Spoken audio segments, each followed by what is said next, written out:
Good evening and welcome to Doctors on Call. I'm Dr. Paul Vollmar from Community Memorial Hospital in Cloquet, and I'm the host to tonight's program on pain management and opioids.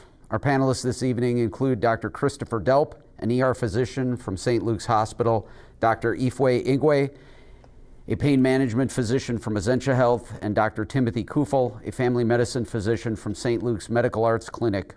Our medical students answering the phone tonight are Rachel Anderson of Cook, Minnesota, Jacob Bentley of Austin, Minnesota, and Michelle Petronani of Hibbing. The success of this program depends on the viewers. Please call your questions in, and we'll do our best to answer them. The telephone number can be found at the bottom of the screen. And now on to tonight's program. So the first question is from Tim.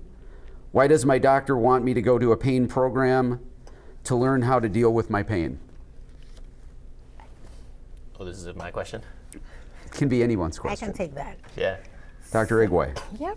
So I would think that why your doctor wants you to do that is, a pain management program. I mean, essentially, let me start by saying this. Essentia Health has a pain management program. So it's a multidisciplinary approach to help patients cope and manage their pain. So in such a program, you would have psychologists, physical therapists, just really addressing the patient's pain in a multidisciplinary manner. We know that chronic pain is multifaceted. So it's not just the physical aspects of your pain, it's the emotional, the psychosocial. So that's why your doctor wants you to go there. So all those facets of the pain will be explored and addressed. So Essentia Health has one. And I certainly sort of refer my patients that are at the end of their treatment algorithm to chronic pain programs. Mm-hmm.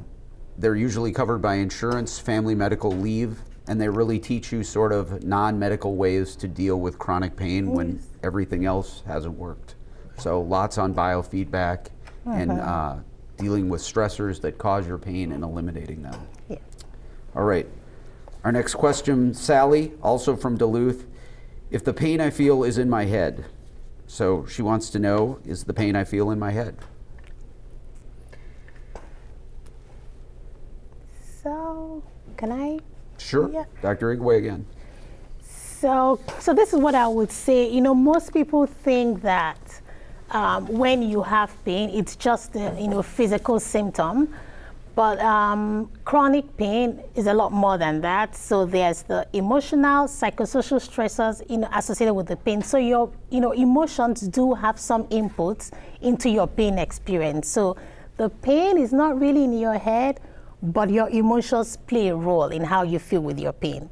And I think that's how patients seem to perceive it when they say the pain is in my head. Excellent. The next question, why do some people become addicted and others not to opioids?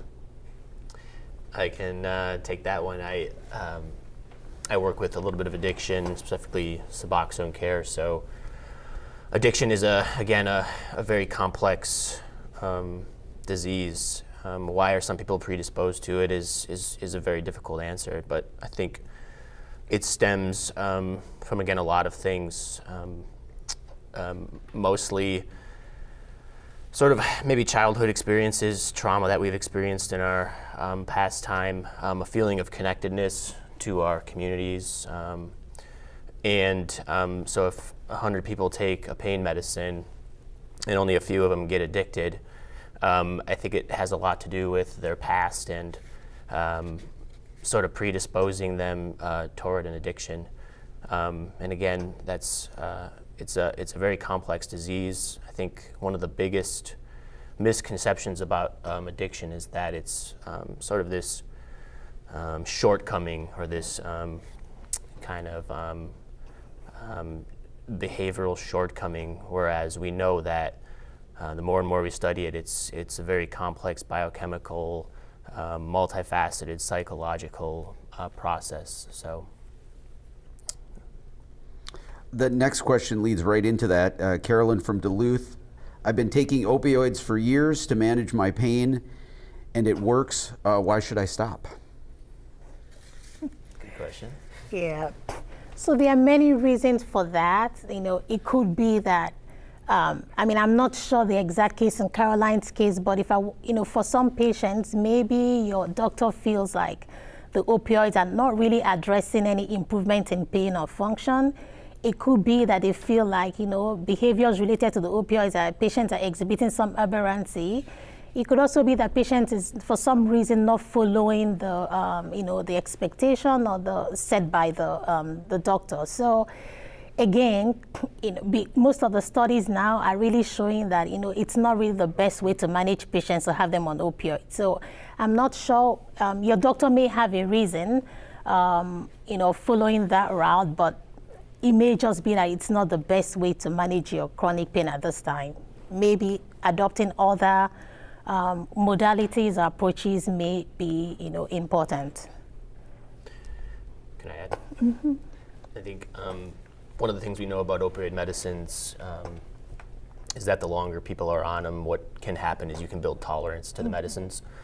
Whereas the dose you needed and was effective for you in the past now needs to be increased, and you get on this pattern of needing more and more medicines, and that is one of the biggest dangers that we're concerned about when we treat people with opioids, to the point where you risk more and more opioid medicine where you can face addiction or worse, overdose problems. So another thing to keep in mind when talking about chronic opioids. Another caller would like to know if I can die from opioid withdrawal. Sorry. Not really. Not really. There's not a lot of people. It's very uncomfortable. Yeah. It's to validate that, it is extremely uncomfortable. I've seen it. It's really what keeps people using opioids despite a lot of the health problems. But opioid withdrawal doesn't kill people.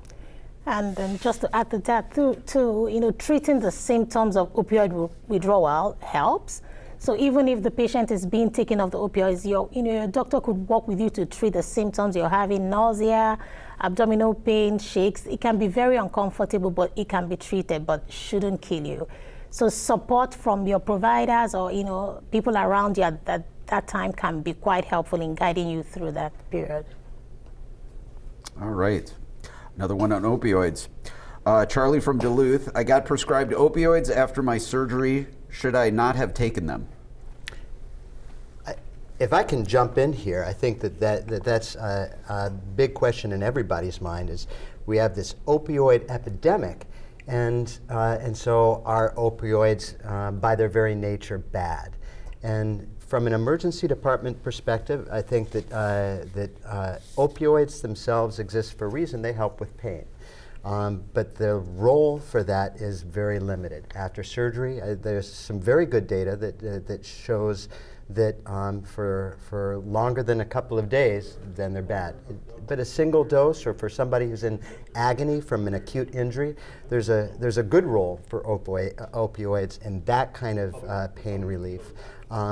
So if your physician has prescribed something for you for acute pain, then the dangers of it's not as dangerous as the chronic use, which is what we're seeing now, and that's where the people end up in the emergency department.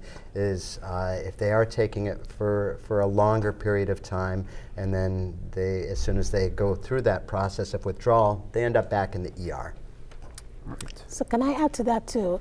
So for the the purposes of the in addition to the question, it's not every post-op pain, because he said he got the opioids post-surgery. Yeah, not every surgery really requires opioids as treatment for post-op pain. So it's a good discussion to ask your doctor too. Is there something else that could have managed your pain appropriately that doesn't necessarily have to be opioids?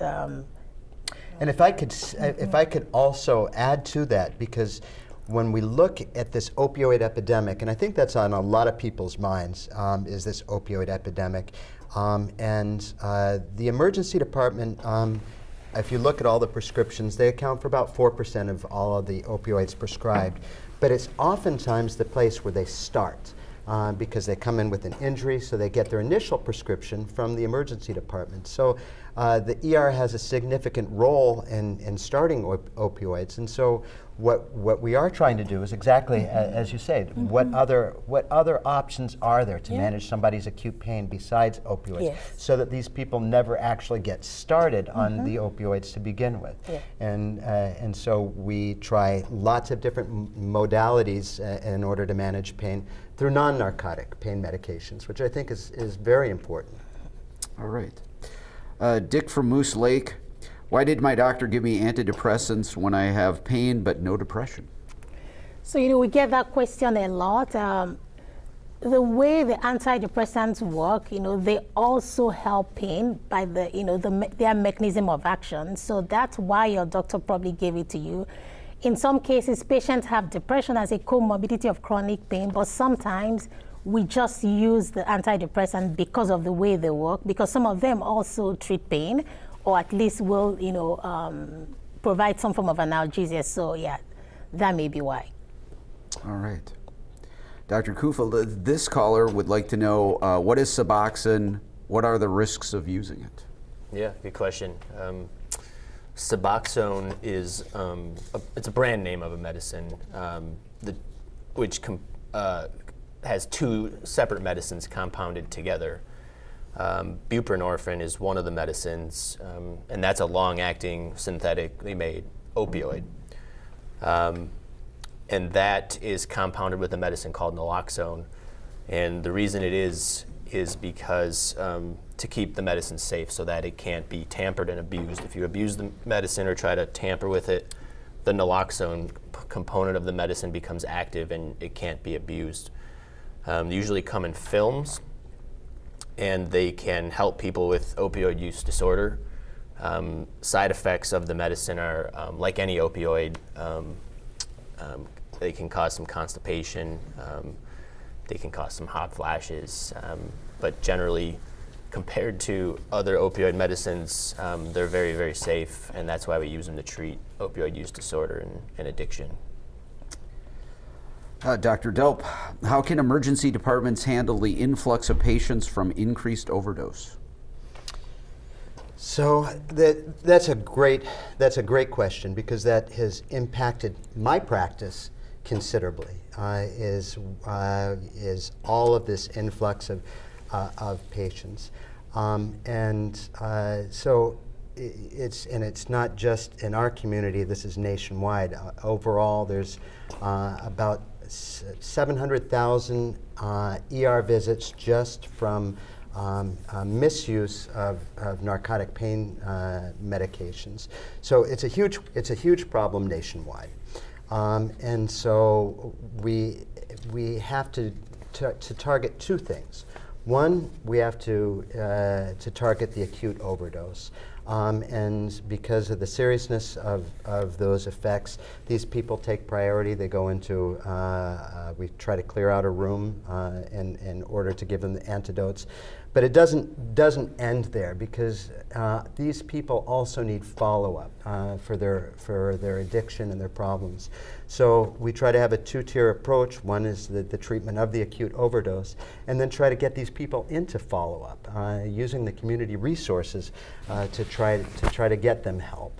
And there's other disease processes that go along with this, with the narcotic overuse, the heroin use that we've got. These people not only are at risk from the overdose themselves, but we're having an increased risk of HIV, hepatitis, and a huge increase on infections of the heart. Infective endocarditis is being seen in our community in numbers that we have never seen before. So this strains our resources not only in the ER, but it also strains the resources throughout our entire medical system.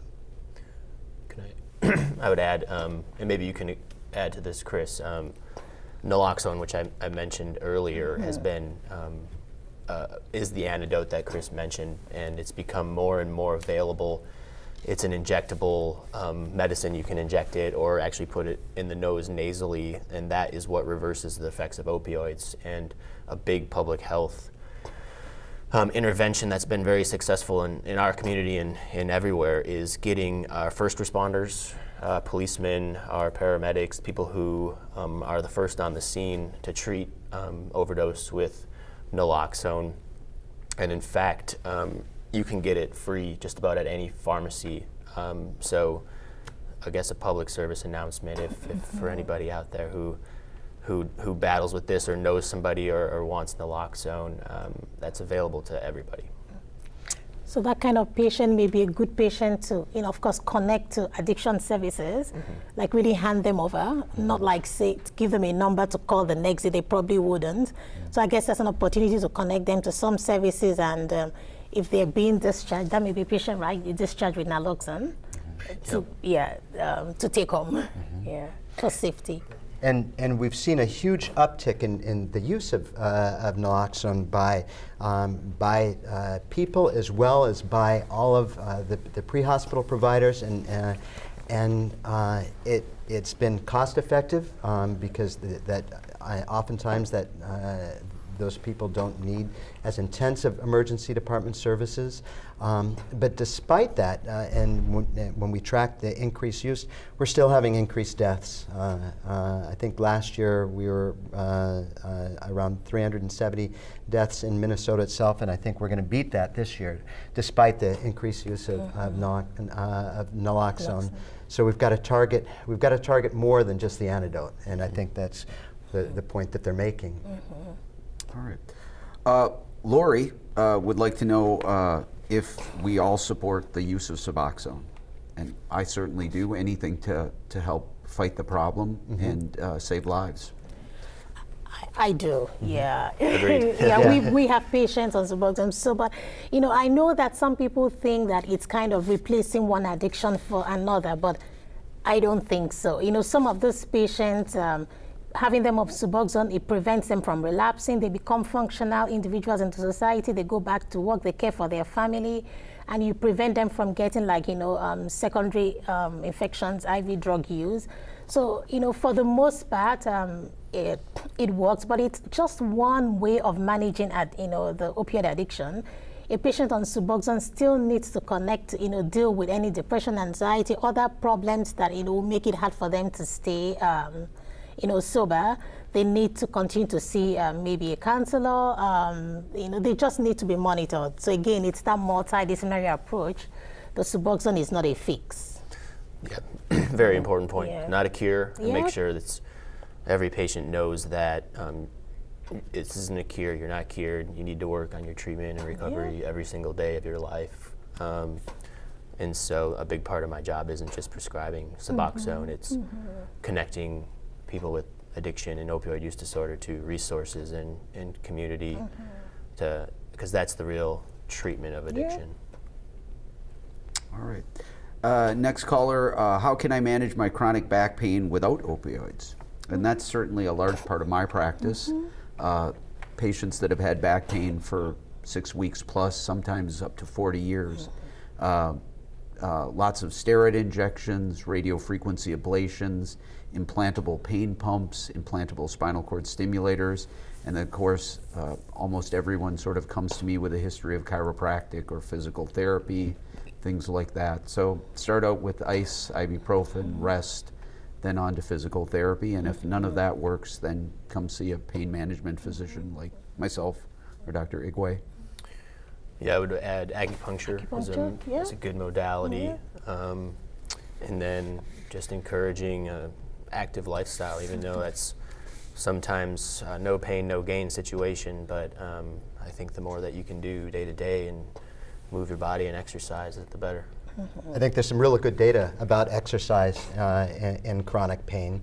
The associated weight loss that's associated with it helps the back pain or the joint pains, and the non-narcotic pain medications can be very effective with that as well. All right. Gary from Embarrass, what can I do? What can be done for pain management from post-polio victims? So certainly not a lot of polio victims around, but I see a few of them. And again, sort of the non-narcotic medications, the gabapentins, the Lyricas, Sometimes these patients do well with injections of steroids in the spine.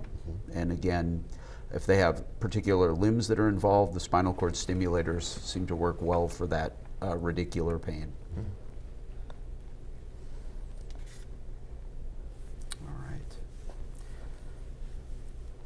So Beth from Duluth wants to know about Botox for migraines. It's FDA approved. It's usually they would use Botox when other modalities have failed.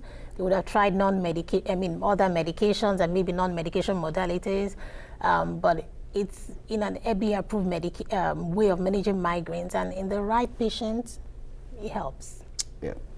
It's the same Botox that plastic surgeons use for wrinkles in the face, and most insurance companies are handling it. They're looking for more than 15 headaches a month, 9 of which are severe. So these are really the kind of the chronic migraine people that have headaches either every day or nearly every day. And I think Dr. Igwe makes a good point in that pain is not just it's very individualized. So there's not one modality that's gonna fix everybody. No. So selecting for the right patients for the right treatment. Migraines, the Botox isn't for every migraine, but you have to select the patients very carefully, and so it's going to be different for everybody. There's no one drug fits all or one treatment fits all. All right. A caller from Superior wants to know, she has fear about not getting opioids when she's allergic to a lot of other medications. I think that part of pain is also fear, and so addressing, I think, one of the things we work on in the emergency department is just try to reduce anxiety by giving people knowledge. Now, for acute pain, if narcotics are appropriate, we're not going to withhold them. But there is an expectation that needs to be adjusted that narcotics aren't appropriate for all pain. When you just look at the data, I think the United States is probably roughly about 4% of the world population, but we use about 80% of all narcotics.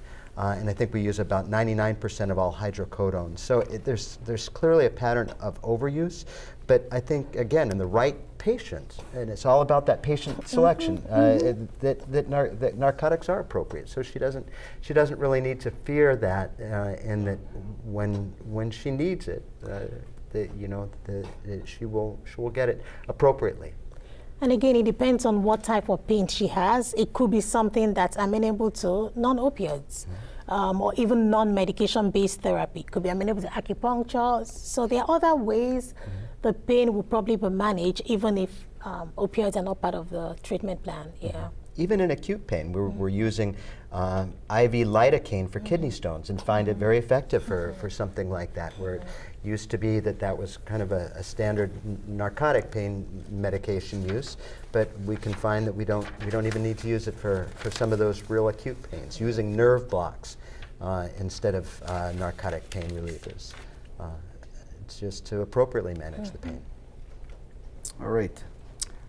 Next caller, where does the use of medical marijuana fit in with pain management? And that's certainly new to Minnesota. Pain just recently got the approval for medical marijuana.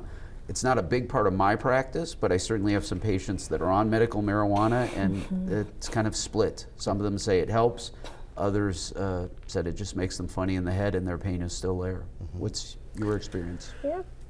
Curious to hear yours. So it's not a big part of my practice as well, but for some patients they found benefits, some haven't. But the thing about marijuana is really a hot topic.